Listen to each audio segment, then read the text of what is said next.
સ્વામિનારાયણ સાક્ષાત્ અક્ષર પુરુષોત્તમ સર્વેભ્ય પરમાં શાંતિં આનંદં સુખમર્પયેત. શ્રી સ્વામિનારાયણ ભગવાનની જય. શ્રી અક્ષર પુરુષોત્તમ મહારાજની જય. શ્રી ગુણાતીતાનંદ સ્વામી મહારાજની જય. શ્રી પ્રમુખ સ્વામી મહારાજની જય.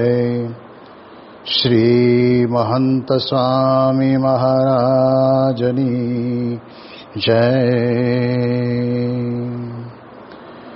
પ્રગટ ગુરુ હરિ પરમ પૂજ્ય મહંત સ્વામી મહારાજની આજ્ઞા અને આશીર્વાદથી આપણે બધાએ નિત્ય પ્રાતઃ કથાનો લાભ લઈ રહ્યા છીએ. આજે આપણા માટે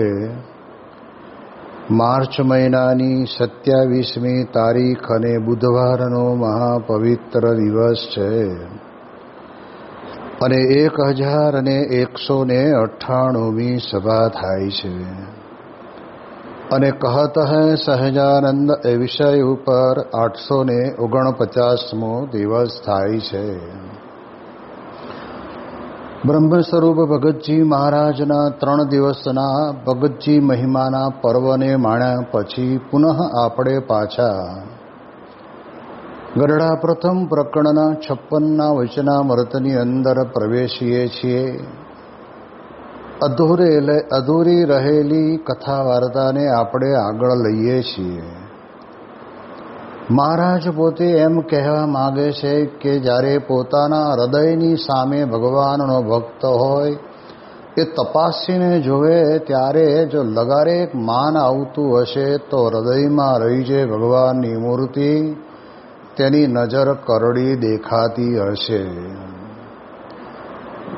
આધ્યાત્મિક માર્ગની અંદર ભગવાનને સંત આપણા ઉપર રાજી છે કે કુરાજી છે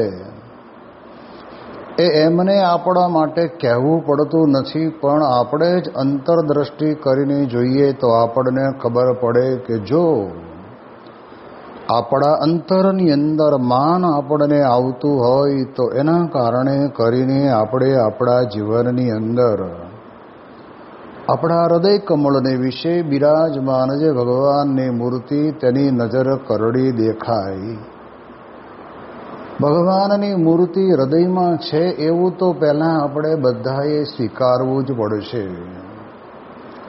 પછી ભલે આપણે કદાચ ઓછા વત્તા સદગુણો આપણે આપણા જીવનની અંદર પ્રાપ્ત કર્યા હશે, પણ ભગવાન પોતાના હૃદયને વિશે હૃદય કમળને વિશે બિરાજમાન છે એવું તો આપણે નક્કી કરી જ લેવું પડે.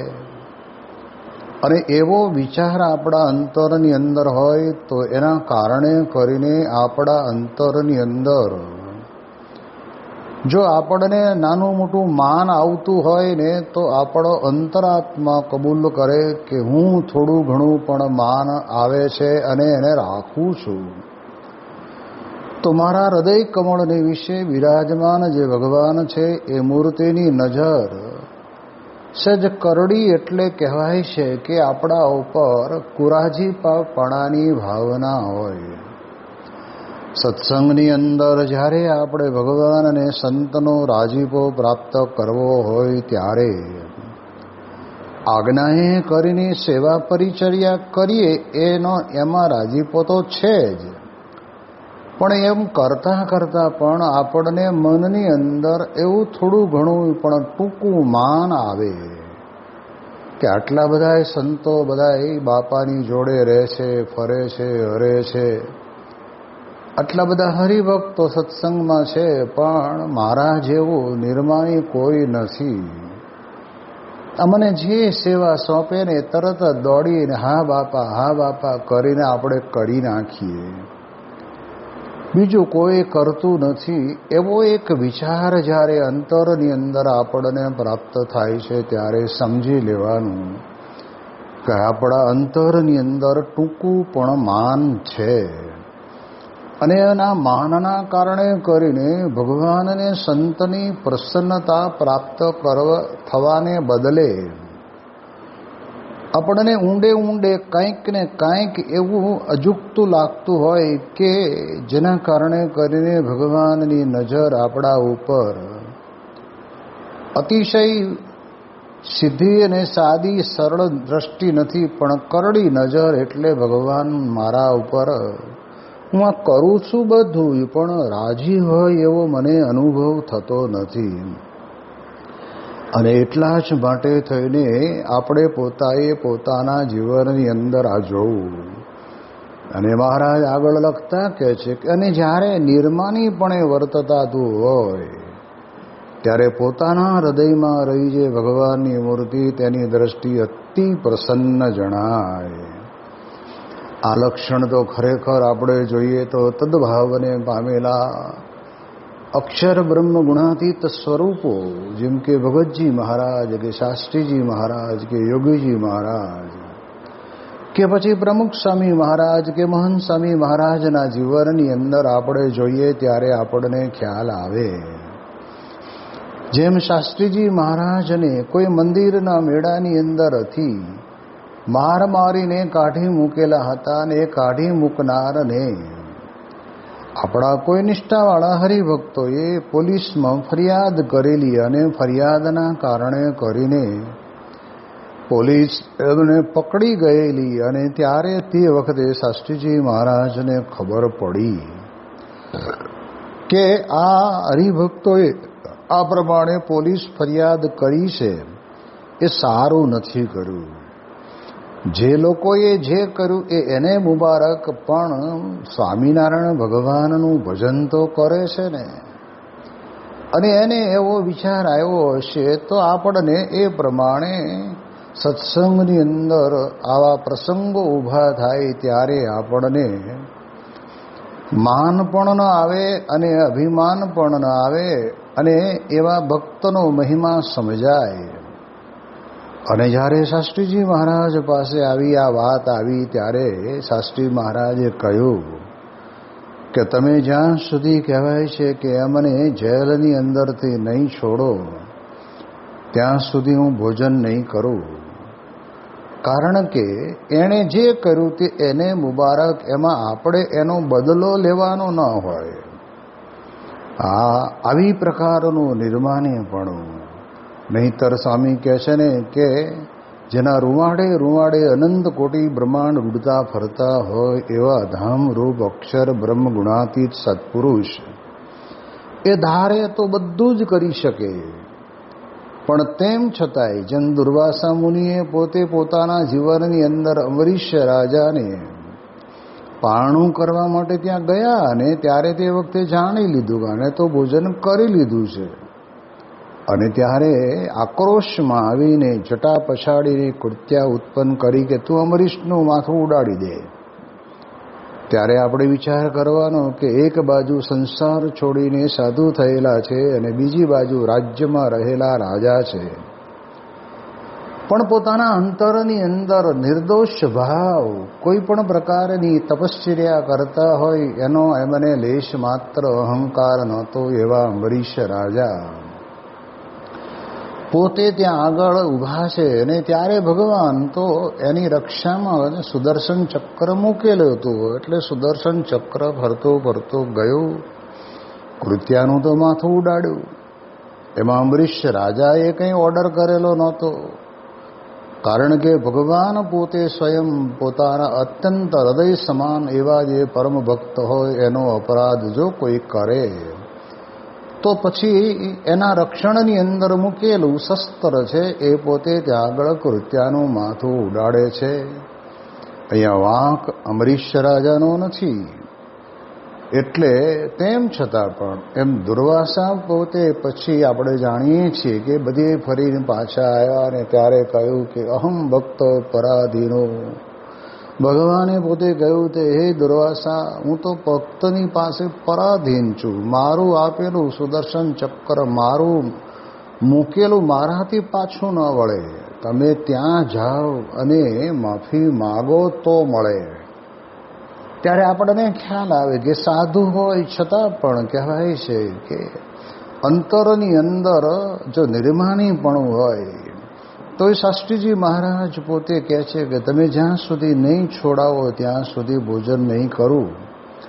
અને તે વખતના સમયની અંદર હરિભક્તો પછી ગયા અને એમને છોડાયા. તો આ પ્રકારે જે સંતના અંતરની અંદર આવી પ્રકારનો ગુણ હોય ને, સદગુણ હોય ને, પરમ ગુણ હોય ને, એ સંત પોતે આવા ગુણથી આપણને દેખાઈ આવે એટલે એમના અંતરની અંદર રહેલી જે ભગવાનની મૂર્તિ એની દ્રષ્ટિ હંમેશાને માટે અમને પ્રસન્ન જણાય.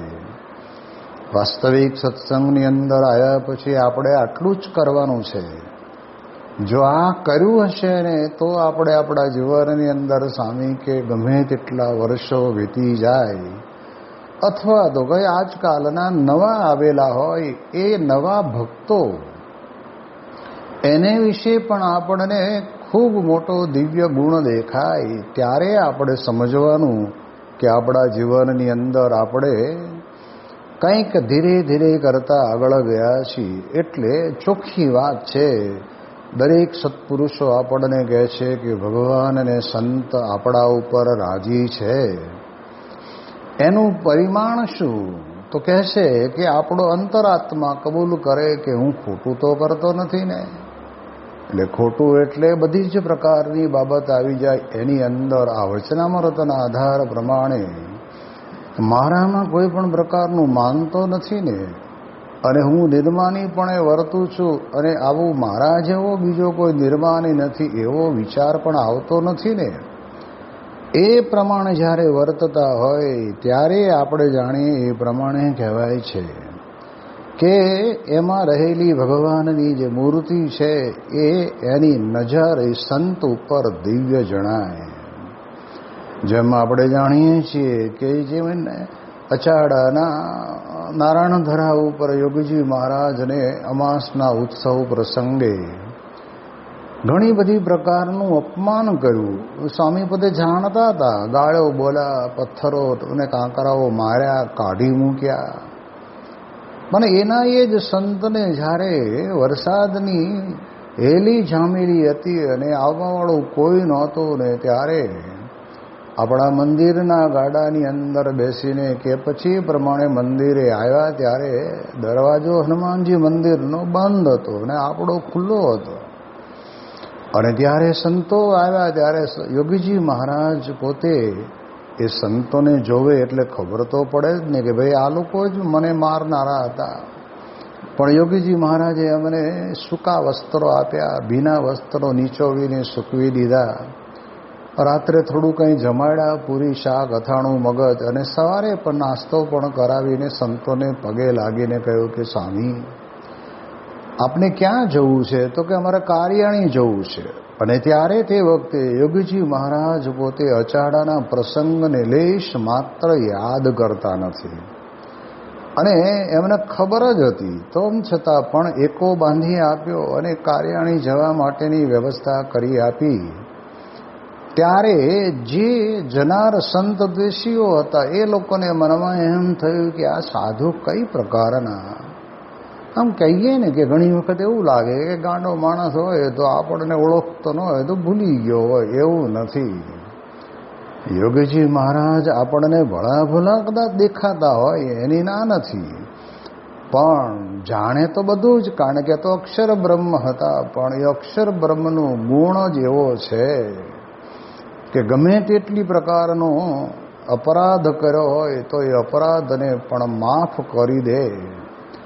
અને અતિ રાજી થઈને ગાડું બાંધી આપ્યું. ત્યારે એ સંતો મનની અંદર વિચારતા હશે કે આ યોગીજી મહારાજને આપણે તો કેટલી ગાળો દીધેલી, પથ્થરો મારેલા, અપમાન કરેલું, અચાડામાં સમયો કરવા દીધેલો નહીં અને કાઢી મૂકેલા, તેમ છતાંય એનો તો હરખ સુધા પણ આપણી પાસે ઉચ્ચારતા નથી, અને ઉલટાની આપણી કેવી સેવા સરભરા કરી.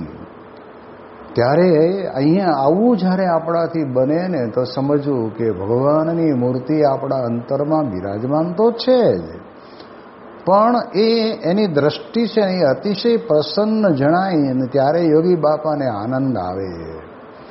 અને વાત એ વાસ્તવિક છે કે જેની ભૂલ હોય એ ભૂલને આપણે જાણીએ નહીં, આપણે એને માફ કરી દઈએ, આપણે ભૂલને ભૂલી જઈએ, ત્યારે આપણને જબરજસ્ત આનંદ આવે.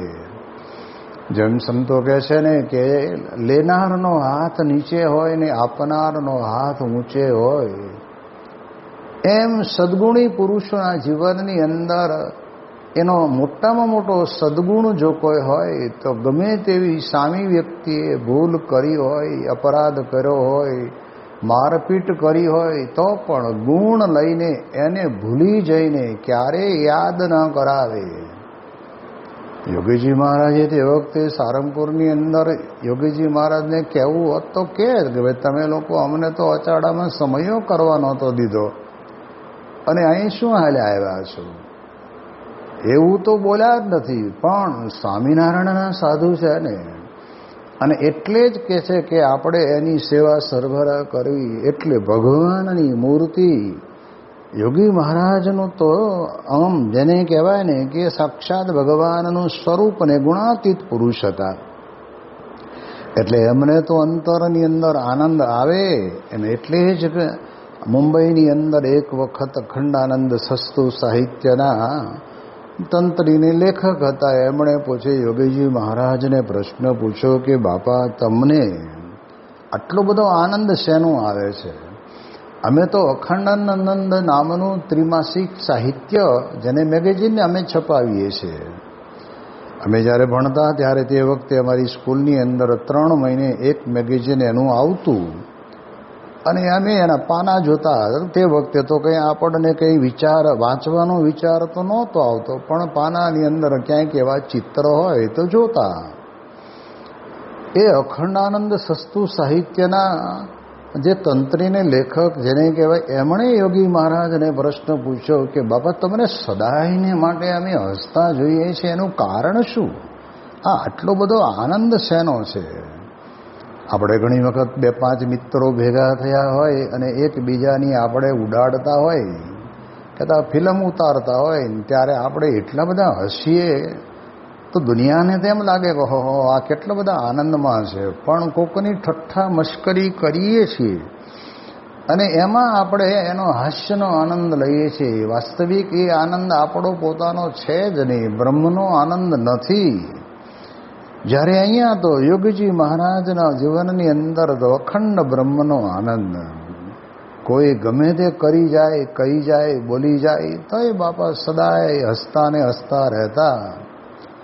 અને ત્યારે યોગી મહારાજ પોતે શું બોલ્યા કે સાહેબ અમે તો અમારા ગુરુ શાસ્ત્રીજી મહારાજની આજ્ઞા પાળી, એમની આજ્ઞાથી જોડી માગી, વાસણ ઉટક્યા, હરિભક્તોની સેવા સરભરા કરીને એનો મને આનંદ આવે છે. હવે વિચાર કરીએ ને તો જે કોઈ દાન દે ને એ દાન દેનારને જો નિર્માનીપણે દાન દેતો હોય, મહિમા સમજીને દાન દેતો હોય તો એનું અંતરાત્મા કબૂલ કરે.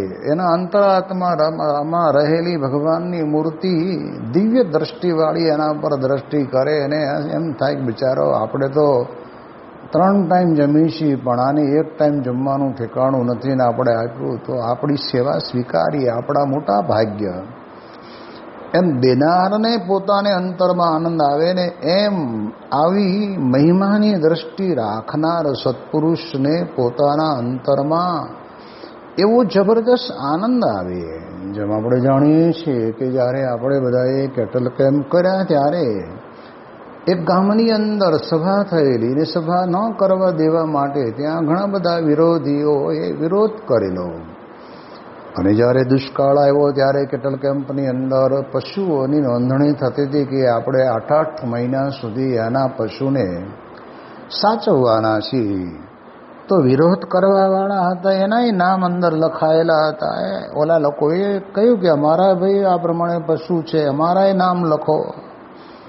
નામ લખનાર હશે એણે નામ તો બધાને લખ્યા, પણ કાર્યકર્તાને ખબર પડી અને કાર્યકર્તાએ કહ્યું કે બાપા આપણે જ્યારે આ ગામમાં ગયા અને ત્યારે સભા કરવા નહોતી દીધી ને જેમ તેમ બોલ્યા હતા, એ બોલનારના પણ પશુ આપણા કેટલ કેમ્પમાં આવ્યા છે, આપણે પાછા મોકલી દઈએ. આટલી બધી આપણું અપમાન કર્યું તો હવે આપણે એના પશુને શા માટે રાખવા જોઈએ? અને ત્યારે પ્રમુખ સ્વામી મહારાજ પોતે જે બોલ્યા એ સમજવા જેવું છે. સ્વામી કે એના માલિક જે માણસો હતા એણે આપણો વિરોધ કર્યો હતો, પણ આ મૂંગા પ્રાણી એવા જે પશુઓ છે એણે થોડો વિરોધ કર્યો હતો. અને આપણે કેટલ કેમ્પ કંઈ માણસો માટે નથી ખોલ્યો, આપણે તો કેટલ કેમ્પ ખોલ્યો છે એ આ પ્રકારે અહીં જે પશુઓ બચારા આવતા વર્ષ સુધી દુષ્કાળની અંદર દુઃખી ન થાય અને એને પૂરતો ખોરાક મળી રહે એટલા માટે વિચાર મનમાંથી કાઢી જ નાખજો. એમ કરીને પ્રમુખ સ્વામી મહારાજે કાર્યકર્તાને સમજાયું. ત્યારે આપણને ખબર પડે કે ગુણાતીત પુરુષના અંતરની અંદર ભલે બીજી કોઈ પણ વ્યક્તિએ જે કાંઈ કર્યું હોય તે એને મુબારક સમજીને એ સત્પુરુષ પોતે ભગવાનમય દ્રષ્ટિ કરે છે. અને આપણે જાણીએ છીએ કે યોગીજી મહારાજ વારંવાર બોલતા કે ભગવાન સૌનું ભલું કરો અને વિશ્વનું કલ્યાણ થાઓ. તો કોઈ પણ વ્યક્તિ હોય ને તો ધંધો કરે, નોકરી કરે કે પછી જે કંઈ કરતો હોય તો કંઈ આખા ગામ માટે થોડો કરે, એ તો એના પોતાના પરિવાર માટે કરે. પરિવારનું પાલન પોષણ આ તે કરવા માટે કરે, બાકી તો શું? જ્યારે સત્પુરુષના અંતરની અંદર કેવું છે વિશ્વનું કલ્યાણ થાય, ભગવાન સૌનું ભલું કરે. હવે આ વિચારીએ નહીં ત્યારે આપણને ખ્યાલ આવે કે ભગવાન સૌનું ભલું કરે એવો એક આ અંતરનો ઉદ્ગાર નીકળે ક્યારે કે જેને હંમેશને માટે બધાનું સારું કરવાની ઈચ્છા છે. આપણે પણ ઘણી વખત ઘણી બધી જગ્યાએ આ સૂત્ર લખેલું હોય છે, પણ ત્યાં આપણે અંદર ચાણી મારવાનું મન થાય. જેમ દાખલા તરીકે આ બધા રત્ન કલાકારો બધા હીરા ઘસે છે, અને હીરા ઘસે છે એની અંદર પણ કહેવાય છે કે નાના મોટા હોય તો એની ચાણી એને મારવી પડે. એમ ચાણી મારીએ કે આ સારો છે, આ મોંઘો છે, અને હા આવો નાનો છે અને કચરો છે, એવું તો એને દેખાય છે. એમ સ્વામી કહે છે કે આ સત્સંગની અંદર પણ આપણને ક્યારેક એવી ચાણી મારવાનું મન થાય, પણ સત્પુરુષને મન તો સૌનું કલ્યાણ. અને એટલે જ ગોંડલની અંદર રાજકોટના એક ભાઈ સાહેબ કરીને હરિભગત હતા, અને એ પોતે બાપા પાસે આવે દર્શન કરવા રોજ ઘનશ્યામ મહારાજ પાસે. અને ત્યારે ઘનશ્યામ મહારાજ પોતે જ્યાં દર્શન આપે છે ત્યારે યોગીજી મહારાજ પોતે પ્રાર્થના કરે કે મહારાજ ભગવાન સૌનું ભલું કરજો. અને ત્યારે તે વખતના સમયની અંદર બહાર ઉભેલા હરિભગત કહે કે મહારાજ ઘનશ્યામ મહારાજ સૌનું ભલું કરજો, પણ શરૂઆત મારથી કરજો. હવે જે વાત કરીને એ વાત બહુ મહત્વની સમજવા જેવી છે. એટલે એ દ્રષ્ટિએ કરીને આપણે સમજીએ તો આપણને ખ્યાલ આવે કે એના વગર તો બધું નકામું છે. એટલે માટે મહારાજ પોતે આપણને આ વચનામૃતની અંદર એટલી સ્પષ્ટ રીતે વાત સમજાવે છે કે જેનું અંતર નિર્મળ હશે ને એને કોઈ દિવસ ક્યારેય પણ એનામાં કોઈ પણ પ્રકારનો દોષ દેખાશે જ નહીં. અને જ્યારે આપણને કંઈ પણ પ્રકારનો દોષ દેખાવા માંડ્યો ત્યારે સમજી લેવાનું કે હવે આપણે આપણા જીવનની અંદર આપણા અંતરની અંદર રહેલી જે ભગવાનની મૂર્તિ છે એની દ્રષ્ટિ આપણને કરડી લાગશે. એટલે એના માટે થઈને મહારાજ આપણને બહુ સ્પષ્ટપણે કહે છે. પછી મહારાજ વાત કરે છે કે ભગવાનનો ભક્ત હોય તેને વિચારનું બળ રાખીને કોઈ પણ પ્રકારનું માન ઉદય થવા દેવું નહીં. હવે જો આ વાક્ય ઉપર આપણે એટલું વિચારવાનું છે કે આ વાત આપણા હાથમાં પણ છે. સત્સંગ થયા પછી આપણને ખબર પડવી પડે કે હું આટલું કરું છું, એમાં મને માનનો ઉદયપણું થયું તો મહારાજ કે ઉદય થવા દેવું નહીં. હવે ઉદય ન થવા દેવું, આમ તો આપણે જાણીએ છીએ કે આપણા વ્યક્તિગત પ્રયત્નથી નથી થતું, પણ એના પણ આપણે કેટલા બધા વિશાળ રસ્તા બતાવ્યા છે કે જે રસ્તે આપણે જઈએ ત્યારે આપણને આપણા જીવનની અંદર આપણને ખ્યાલ આવે કે હું જો આમ કરું છું તો મને મારા અંતરની અંદર માન ઉદય થાય છે, તો એને છોડી દેવું પડે. સ્વામી કહે છે કે આપણે જ્યારે રસ્તા ઉપર ચાલીએ છીએ ત્યારે આપણને ઉઘાડા પગે હોય તો કાંકરા વાગે છે, અને વાગે છે તો આપણે તરત જ આપણે હાલવામાં ફેર પડે છે. પણ માનો કે કદાચ ચપ્પલ પહેરીને આપણે નીકળ્યા હોય અને એની અંદર કહે છે કે બાવળની સૂળનો કાંટો ચપ્પલ હોરો થઈને પગમાં વાગ્યો હોય, આપણે તો એમ જ હોય કે ચપ્પલ પહેર્યા છે એટલે કાંટો તો વાગે જ નહીં, પણ વાગ્યો એટલે તરત જ આપણને ખબર પડે એટલે તરત જ આપણે ઊભા રહી જઈએ. ઊભા રહ્યા પછી સ્લીપરની અંદરથી ચપ્પલની અંદરથી કાંટો કાઢી બહાર કાઢી નાખીએ, પણ પગની અંદર જો તૂટી ગયો હોય ને તો એને પણ આપણે કાઢી નાખીએ. પણ એમ કરીને હરખી રીતે ચલાય એવું આપણે આપણા જીવનમાં કરીએ છીએ. એ જેમ આપણે કરીએ છીએ એ કાંટાનો એમ આપણામાં પણ આવી પ્રકારે માનરૂપી જે કાંટો આપણને પડ્યો છે એ જો આપણા અંતરની અંદર ઊભો થાય તો એને થવા દેવો નહીં. અને પછી મહારાજ આગળ વાત કરતા કહે છે કે અને જો માન સહિત જ્ઞાન વૈરાગ્ય ભક્તિ હોય તો જેમ સોનું હોય અને તેમાં ભેગ વળે ત્યારે તે સોનું પન્નર વલ્લું કહેવાય. મહારાજ આ લોકની દ્રષ્ટિએ આપણને સમજાવવાનો પ્રયત્ન કરે છે કે સોનાની અંદર આ ઘણા બધા સુવર્ણકારો એ પોતે જ્યારે દાગીના બનાવે ત્યારે એકલું સોનું એટલું થોડું ઢીલું હોય એટલે એ સારી રીતે દાગીનો મજબૂત બને નહીં, એટલે એની અંદર તાંબુ પિત્તળ કે પછી ચાંદી જે કંઈ નાખવું પડતું એ નાખીને એ બનાવે તો એ સોનાની અંદર થોડો ઘણો પણ તાંબાનો ભાગ બળ્યો કે ચાંદી કે રૂપાનો ભાગ બળ્યો એટલું એ પન્નર વલ્લું સોનું કહેવાય, 16 વલ્લું ના કહેવાય. એમ આપણે પણ સત્સંગની અંદર આવ્યા પછી આપણામાં જ્ઞાન વૈરાગ ભક્તિ એ બધા હોય, જેમ સોના હોય એને સોનાના જેવા, પણ એમાં જો આપણને કહે છે કે થોડું ઘણું પણ કહે છે કે માન ભળે તો પછી આપણું જ્ઞાન પણ કહેવાય છે કે પન્નર વલું થઈ જાય. અને એના કરતાં વધતો ભેગ ભળે તો એ 12 વલ્લું કહેવાય, વધારે ભેગ ભળે તો 8 વલ્લું કહેવાય, એનાથી વધારે ભેગ ભળે તો આ પ્રમાણે ઘટતું જાય. માટે એ ભક્તને જ્ઞાન વૈરાગ્ય ભક્તિમાં જેમ જેમ અહંકારનો ભેગ ભળતો આવે તેમ તેમ એ ત્રણેય ઓછા થતા જાય. માટે માન રહિત જે જ્ઞાન વૈરાગ્ય તે તો 16 વલ્લા સોના જેવા છે.